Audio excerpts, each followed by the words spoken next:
Hi అండి. Welcome to star book audio. ఈ కథ మీకు నచ్చినట్లయితే లైక్ చేయండి, షేర్ చేయండి, సబ్స్క్రైబ్ చేయండి.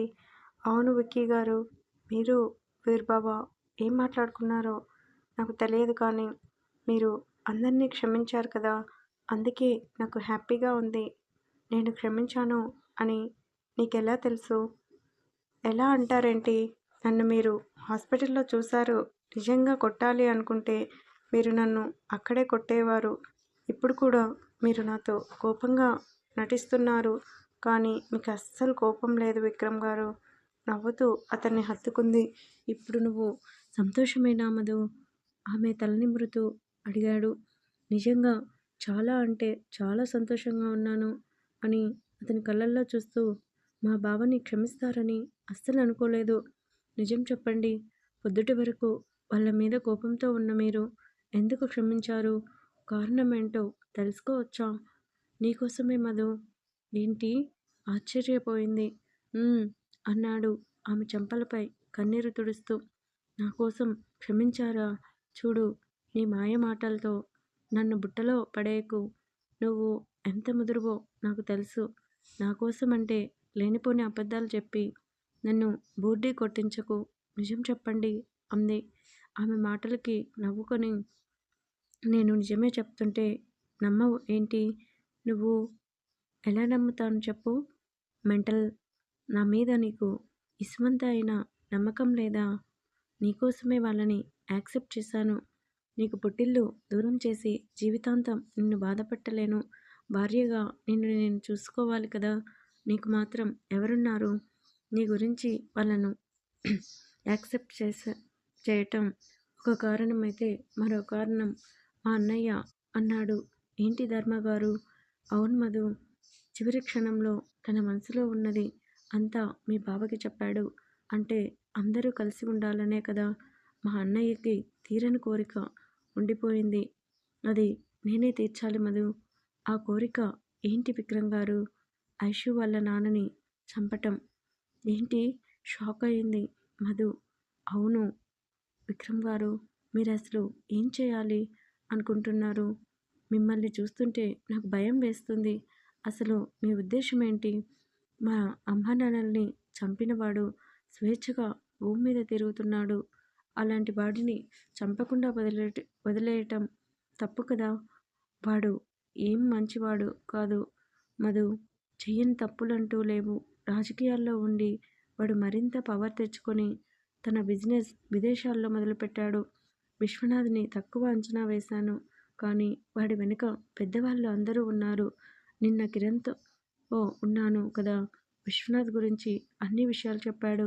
నెక్స్ట్ వీక్ వాడు కేరళ వెళ్తున్నాడు.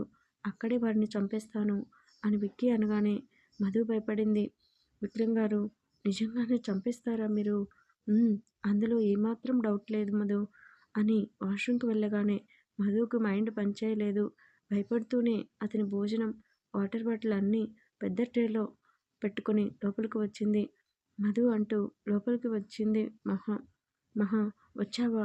10 నిమిషాలు భోజనం చేయగానే నేను నీ రూమ్కి వచ్చేస్తాను. నేను అందుకు రాలేదు మధు, నీ ఫోన్ ఇద్దామని వచ్చాను. భువనమ్మ కాల్ చేశారు.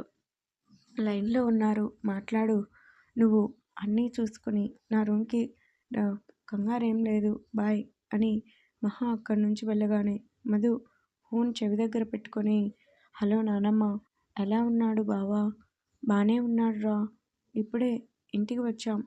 బావ దగ్గర సాహితీ, విజయ అత్త ఉన్నారు. నేను కృష్ణ ఇంటికి వచ్చాం. అవునా?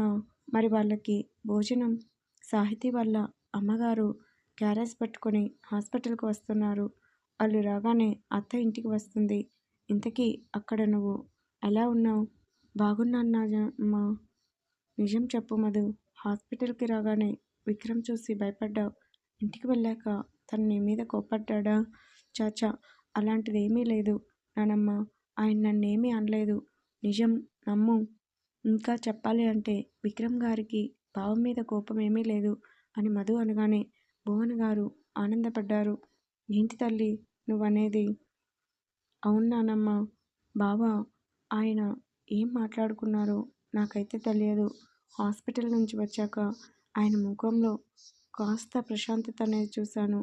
నిజం చెప్పాలంటే ఆయన మనసు మంచిది నానమ్మ. కాకపోతే కోపం ఎక్కువ అని మధు అనగానే భువన్ గారు నవ్వుతూ, నీ జీవితం గురించి ఇన్ని రోజులు ఒక భయం ఉండేది. కానీ ఆ దేవుడు నీకు మంచి కుటుంబంలో కోడలుగా అడుగుపెట్టేలా చేశాడు. ఇంకా నీ జీవితం గురించి నాకు ఎటువంటి భయం లేదు. అంతేకాదు విక్రమ్ మాట కటువు అయినా మనసు చాలా సున్నితం తల్లి. ఆ విషయం నాకెప్పుడో తెలుసు. ఏది ఏమైనా నువ్వు విక్రమ్ భార్యవి. బాధ్యతగా ఉండు. అలానే ఇంకొక విషయం, ఇంటి బాధ్యత అంతా నీదే. నీ అత్తమామలకి ఇంట్లో అందరికీ నువ్వే వండి పెట్టాలి. అది పని అనుకుంటే పొరపాటు. కోడలిగా అందరిని చూసుకునే బాధ్యత నీదే తల్లి. నీకు చెప్పక్కర్లేదు కానీ ఎందుకు చెప్తున్నానో అర్థం చేసుకో. నాకు తెలుసు నానమ్మ. ఇప్పుడే చెప్తున్నాను. మీకు మాట వచ్చే విధంగా నేను ప్రవర్తించను. అందరినీ బాగా చూసుకుంటాను. సరే నానమ్మ. పొద్దున్న ఫోన్ చేస్తాను. ఆయనకి భోజనం పెట్టాలి అంది. సరే తల్లి. జాగ్రత్త. నానమ్మ ఒక్క నిమిషం. ఏంటి మధు? బావని చూడటానికి అన్నయ్య నాన్న వచ్చారా? వాళ్ళ గురించి తెలిసే అడుగుతున్నావా నువ్వు? లేదు, వాళ్ళు రారు. పేరుకే మీ నాన్న. ఎందుకు పుట్టాడో నాకు అర్థం కావటం లేదు. వాడిని కన్నందుకు నేను బాధపడుతున్నాను అని భువన్ గారు ఫోన్ పెట్టేయగానే మధు బాధపడింది. అన్నయ్య మాటలు ప్రభావం వల్ల నాన్న అత్తని కూడా దూరం చేసుకుంటున్నాడు. ఎప్పటికి మారుతాడో ఏంటో అనుకొని ఫోన్ పక్కన పెట్టి వెనక్కి తిరిగి మధు షాక్ అయింది. తనకి అత్యంత దగ్గరలో విక్రమ్. బట్టలు బెడ్ మీద పెట్టాను. చూపు తిప్పుకొని అంది. తెచ్చివు, వేసుకుంటాను అన్నాడు. అని వెళ్తుంటే వెనక నుంచి ఆమె చేతిని పట్టుకొని తన దగ్గరికి తీసుకున్నాడు. ఏంటి విక్రమ్ గారు, భోజనం చేయరా? చేస్తాను కానీ నిన్నొకటి అడగనా? ఏంటండి? మీ బాబు పెద్ద దొంగనా కొడుకు అని తెలిసి కూడా వాడి గురించి ఎందుకే బాధపడతావు? చిన్నగా అడిగాడు. తండ్రి ఎలాంటివాడు అయినా ప్రేమ అనేది చావదు కదా. మా నాన్న మరి అంత దుర్మార్గుడేమి కాదు.